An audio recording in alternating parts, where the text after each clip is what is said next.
All right, this is Mrs. Valdez, and I'm going to work through practice test 2, which covers lessons 11, 19. Feel free to fast forward to whatever problem you need. This first problem, you could try to factor, but it is not factorable, so I'm going to jump right into quadratic formula. And if you plug that in correctly, you should have this set up.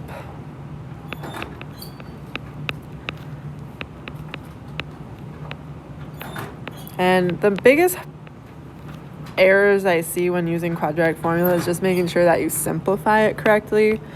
So the first thing is this term here where you have b squared is always going to be positive. So just be careful with that, and then just make sure you get your signs right. So when you take care of this root part, this is 16 plus 60, and that's all over 6. So we end up with 4 plus or minus the square root of 76 over 6. And root 76 can be broken up into the square root of 4 times the square root of 19, which then reduces down to 2 root 19.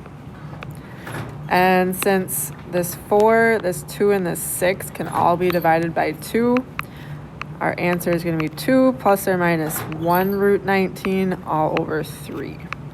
So those are your solutions. In this next problem, you should start by finding your least common denominator, which in this case is 8. And if I multiply every part of this equation by 8, that will eliminate those denominators. So this 8 over 4 reduces down to 2. 8 and 8 cancel. And now our new equation is just 4 minus 2x plus x plus 3 equals 48. So now we've turned that into a linear equation, and we can just start solving. So if we combine like terms, we get 7 minus x equals 48. And I'll subtract that 7.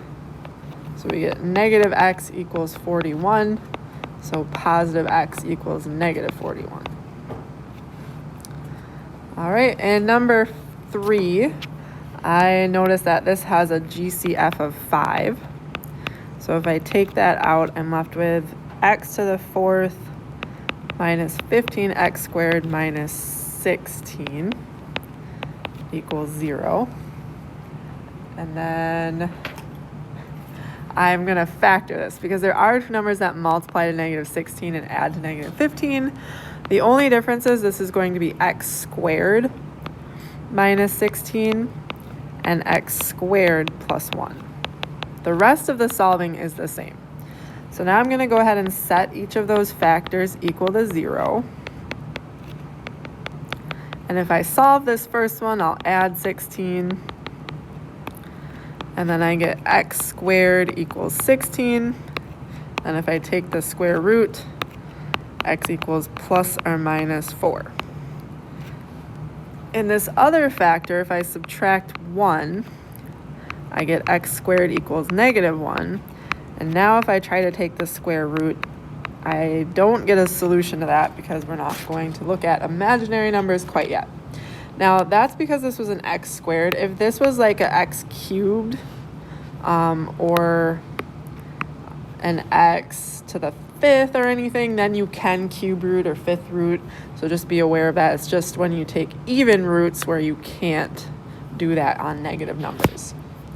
All right, and number 4, first thing we need to do is get the root part by itself.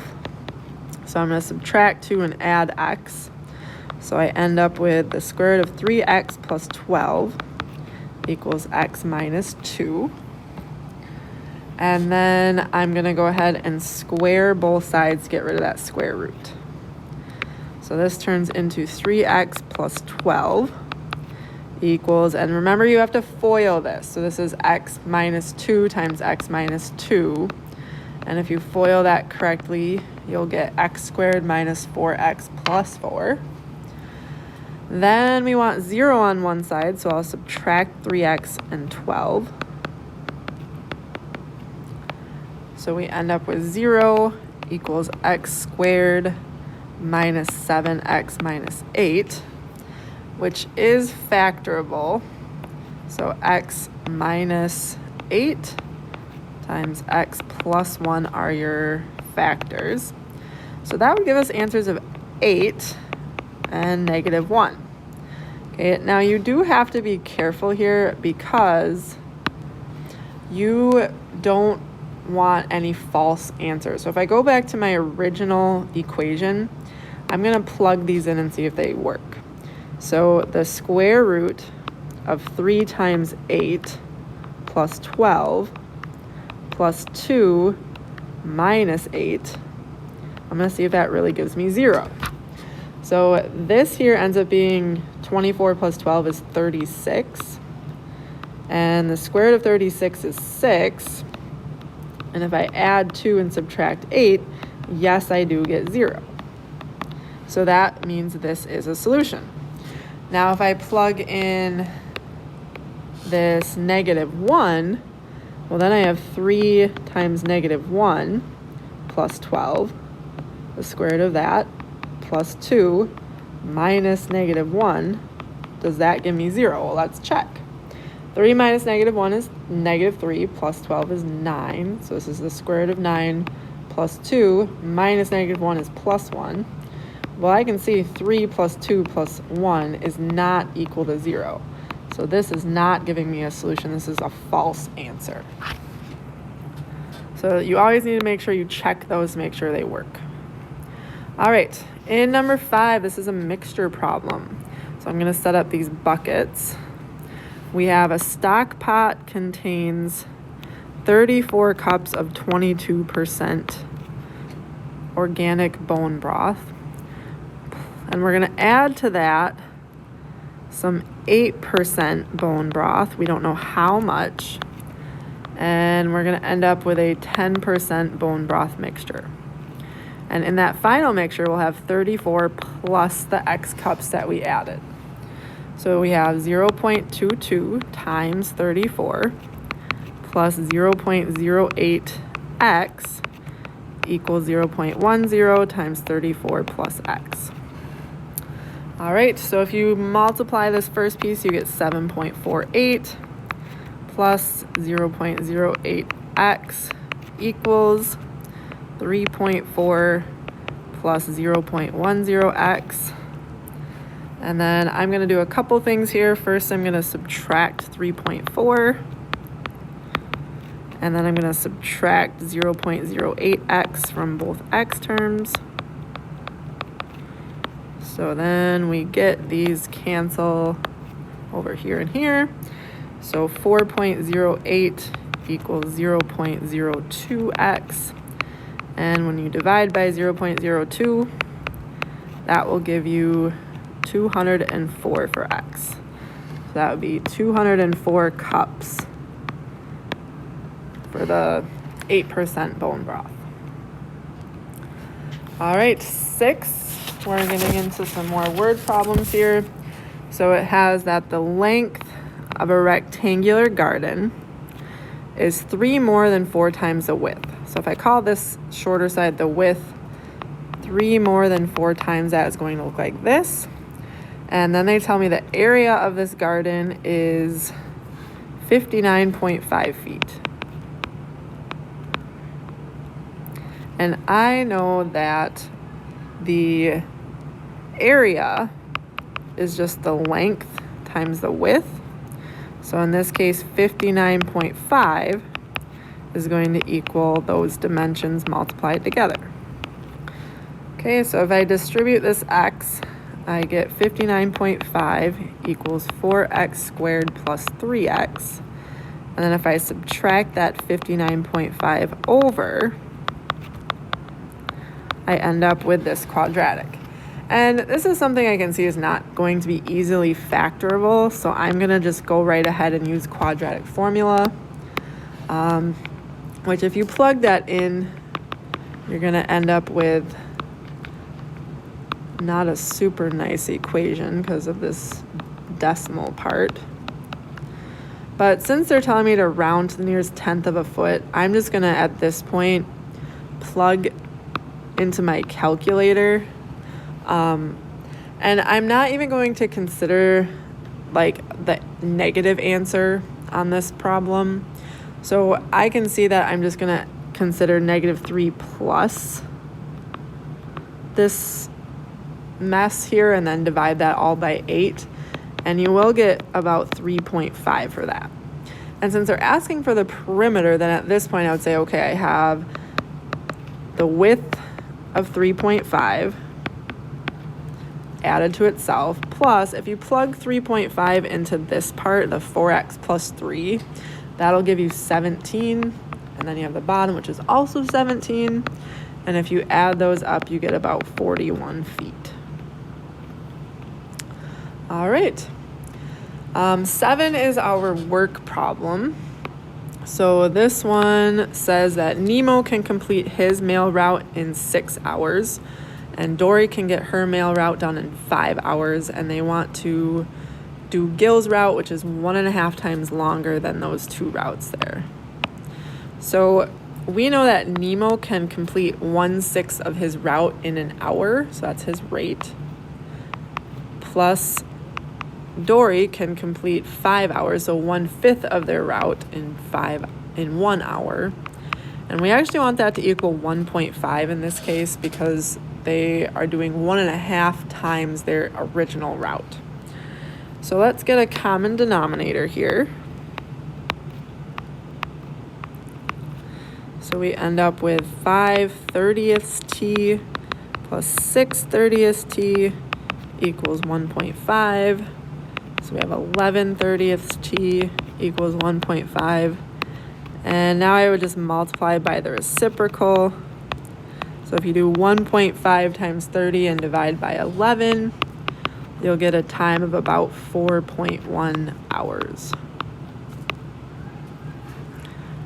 All right, so now we're looking at variation in our next couple of problems. If you read through this problem, you're gonna find that your current is inversely proportional to the resistance. So that's our setup. And then they tell us when the current is 12 amperes, that's at a resistance of 240 ohms. And multiplying both sides by 240 will give you your constant of proportionality, which is 2,880. So now we can go back up. So that's our constant of proportionality, which would give us then this equation, which we can then use to find the current when the resistance is 540 ohms, which would be about 5.3 amps. All right, 9 is pretty similar. So again, this is an inverse variation, so it's going to be K divided by N. So the time is inversely proportional to the number of people working. And we know it takes 5 hours for 7 bricklayers to complete this wall. So if we multiply by 7, we get 35 for our constant of proportionality. So our equation then would be T equals 35 over N. And then we can use that to find the time that would take 10 bricklayers to complete the wall, which would give you 3.5 hours. All right, we're gonna switch gears a little bit and now look at solving. So in 10A, first thing we need to do is get 0 on one side. And then this is actually factorable. X minus 9 and x plus 1 is less than 0. So if I put x equals 9 and x equals -1 on this number line here, I know that parabolas with x squared being positive go upwards, and I want my equation to be less than 0, so below 0 is going to be between -1 and 9. So my final graph is going to look like open circles at -1 and 9, and then shaded in between because that is where this parabola is below 0. All right, 10b is pretty similar. So we're going to start by getting 0 on one side. This has a GCF you can take out. And then you're left with a difference of squares.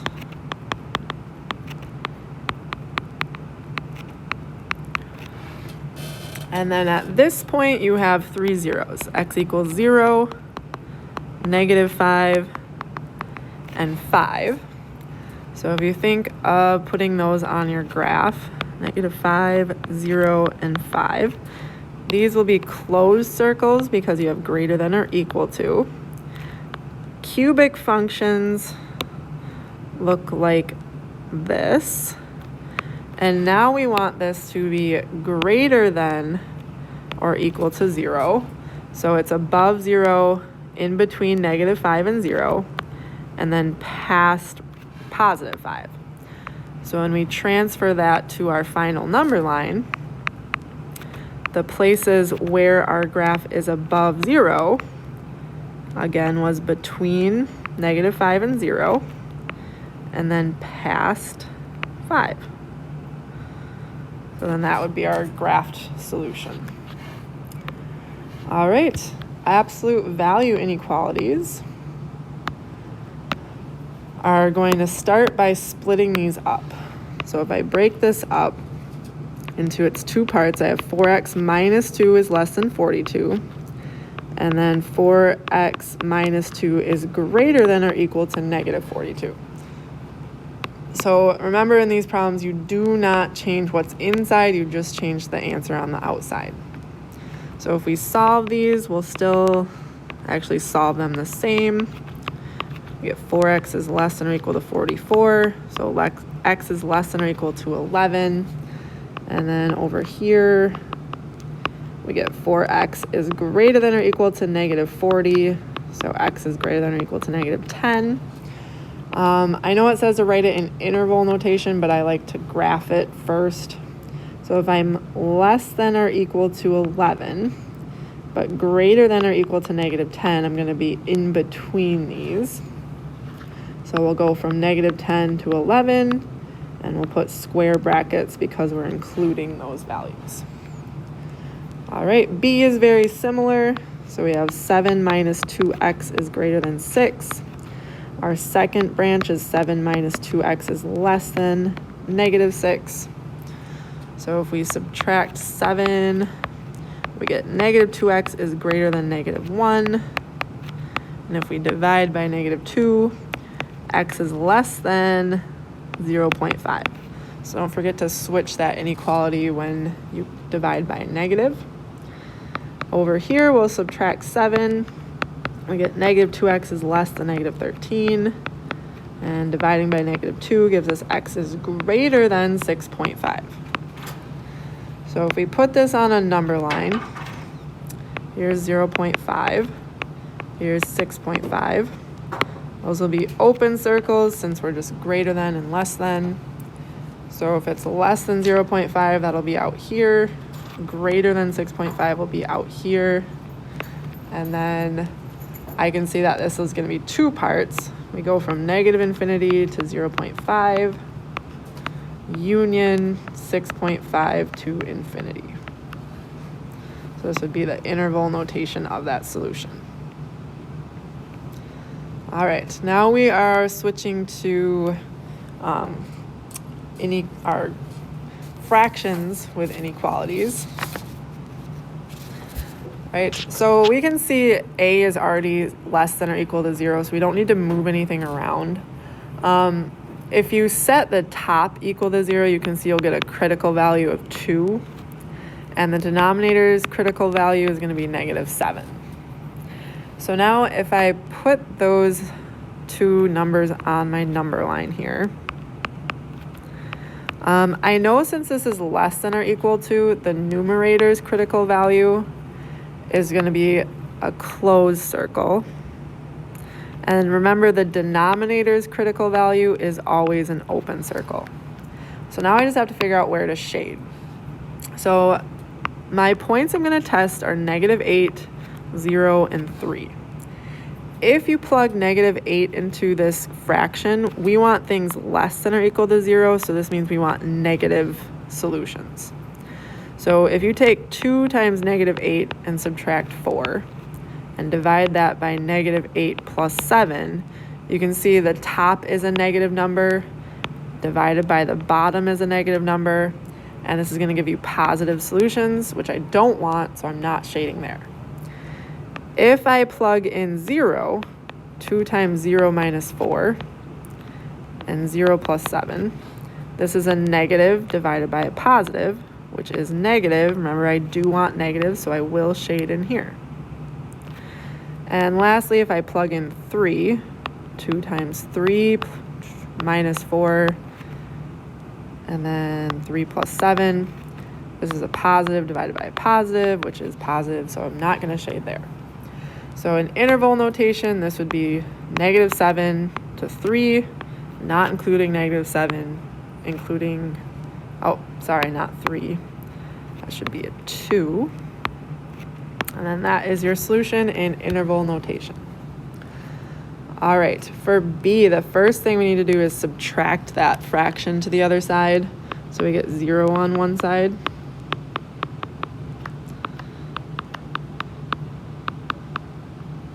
So this is our first step. Next, what I'm going to do is actually change this to plus and change this to a -x plus 1 so that I'm not confused when I start to get a common denominator. So this first fraction, I'm going to have to multiply top and bottom by x minus 2. This second fraction, I'll multiply by x plus 3. So I'm never going to FOIL in the bottom, so we're just going to leave that as x minus 2 times x plus 3. And then in the top, I will FOIL stuff out. So in this first fraction, I have x squared plus 2x minus 2x times -2 times -2. So that's a difference of squares, just x squared minus 4.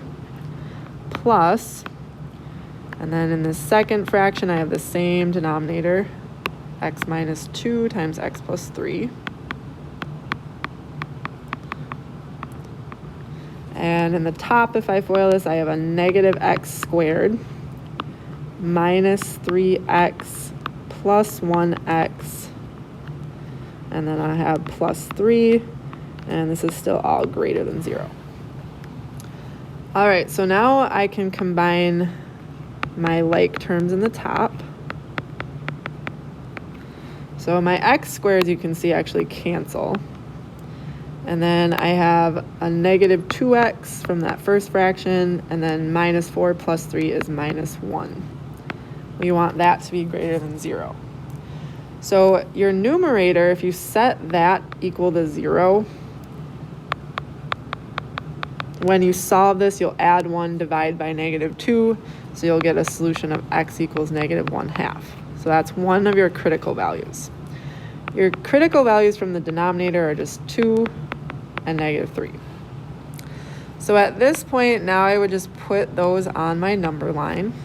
So I have -3, -1/2, and +2. These are all going to be open circles because it's a greater than 0, which means I want positive solutions. And we know the denominator solutions are always open circles. So now we test numbers. -4, -1, 0, and 3 are what I'm going to test. And I'm not going to go through this each separate little piece, but if you plug a -4 into this right here, we want positive numbers because we want greater than 0. And if you plug -4 in, you should get a negative. I encourage you to test that yourself. if you plug a -1 in, you do get positive, which is what we want. 0 gives you a negative number when you plug it into that function. And then 3 gives you another positive number. So we should be shading 2 and above as well. All right. So we have two parts to this. It's going to be from -3 to -1/2, union 2 up to infinity. All right. These next two parts are just coming up with an absolute value inequality for x. So if you recall, the center number is always what goes like subtracted from the absolute value of x. And then it's always less than or equal to the distance from that center, which in this case is 2. And we would write this as x plus 4. So this would be your best answer here. Number 14 is centered at 1. So it's going to be the absolute value of x minus 1. And the distance from that is just 1. And then since it's going outside, it's greater than or equal to 1. And I kind of went through that quick, but this is less than or equal to because it's shaded in between. All right, 15 gets into equations of lines. So we have a line that contains this point for 6, -4, so that's our x1, y1, and it's perpendicular to this line. So step 1 is to solve this equation for y so we can figure out its slope. So we get y equals -3/7 x minus 4/7. This tells us that our slope, since it's perpendicular, is going to be positive 7/3. So remember, it's the opposite reciprocal.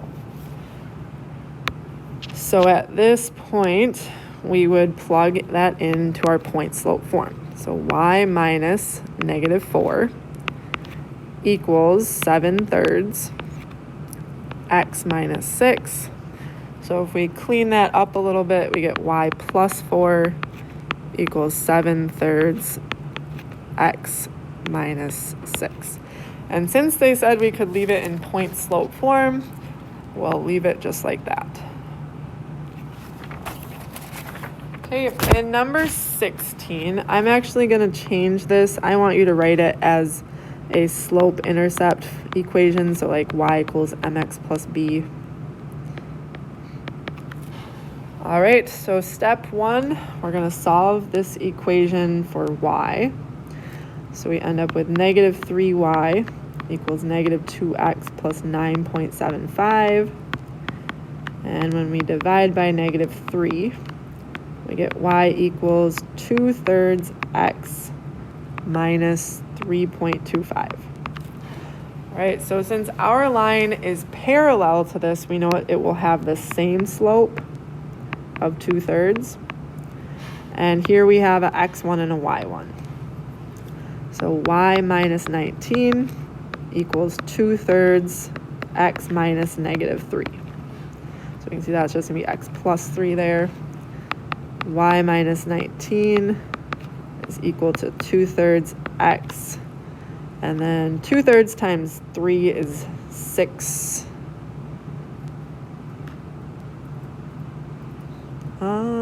Yep, this would be 6 divided by 3, which is just plus 2.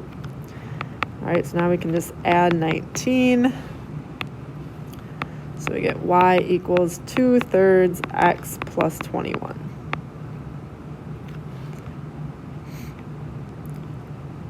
All right.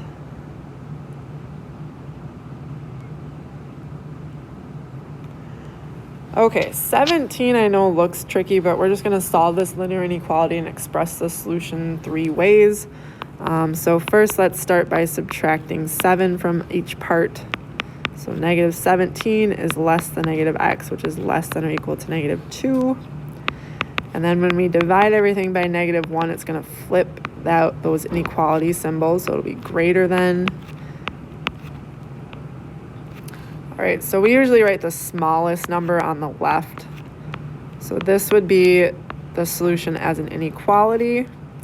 And then I could write that in interval notation with a square bracket and a round bracket.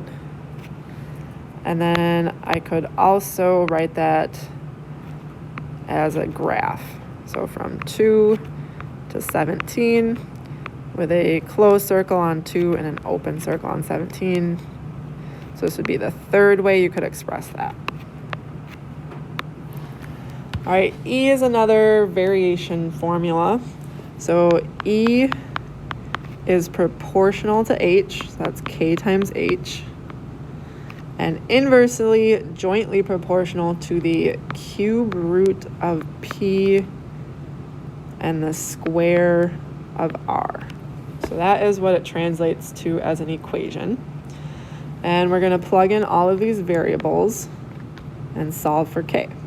So 34 equals K times 5.1 over the cubed root of 27 times 8/3 squared.